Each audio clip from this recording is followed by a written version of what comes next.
Hi friends, Monday రోజు market ఏ విధంగా ఉండబోతుంది, దాని మూమెంట్ ఏ విధంగా తీసుకోబోతుంది అనే విషయాన్ని చూద్దాం.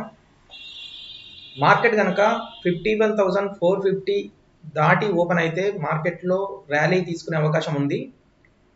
52,000 దాకా కూడా మార్కెట్ వెళ్ళే అవకాశం అయితే ఉంది.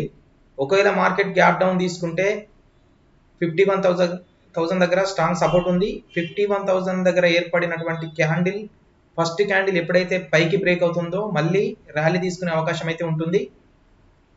మార్కెట్ గ్యాప్ అప్ తీసుకొని ఫస్ట్ క్యాండిల్ బ్రేక్ అయినా కూడా మార్కెట్లో ర్యాలీ తీసుకునే అవకాశం ఉంది. గ్యాప్ డౌన్ తీసుకొని ఫస్ట్ క్యాండిల్ పైకి వెళ్ళినా కూడా బ్రేక్ అయినా కూడా మార్కెట్లో ర్యాలీ తీసుకునే అవకాశం అయితే ఉంది మండే రోజు. కాబట్టి మండే రోజు మీరు ఫస్ట్ క్యాండిల్ ఏ విధంగా ఏర్పడుతుంది, ఏ రేంజ్లో ఏర్పడుతుంది, ఇప్పుడు 51,450 దాటుతుందా లేదా, లేదు అంటే ఇదే రేంజ్లో అంటే సేమ్ క్యాండిల్ రేంజ్లోనే ఓపెన్ అవుతుందా, ఈ రేంజ్లో ఓపెన్ అయినప్పుడు మాత్రం కొంచెం జాగ్రత్తగా ఉండాల్సి ఉంటుంది. ఎందుకంటే న్యూట్రల్లో ఓపెన్ అవుతుంది. న్యూట్రల్లో ఓపెన్ అయ్యి 450 క్రాస్ అయినప్పుడు మళ్ళీ మనం పొజిషన్ తీసుకునే అవకాశం అయితే ఉంటుంది. లేదు కిందికి వచ్చి 51,000 దగ్గరికి వెళ్ళినప్పుడు అక్కడ మనం పొజిషన్ తీసుకునే అవకాశం అయితే ఉంటుంది. క్లియర్గా ఎటు చూసినా కూడా మార్కెట్లో బయింగ్ అవుతుంది. మనకు బై అయ్యే అవకాశం అయితే క్లియర్గా కనిపిస్తుంది. చూద్దాం మండే రోజు ఏమవుతుందో.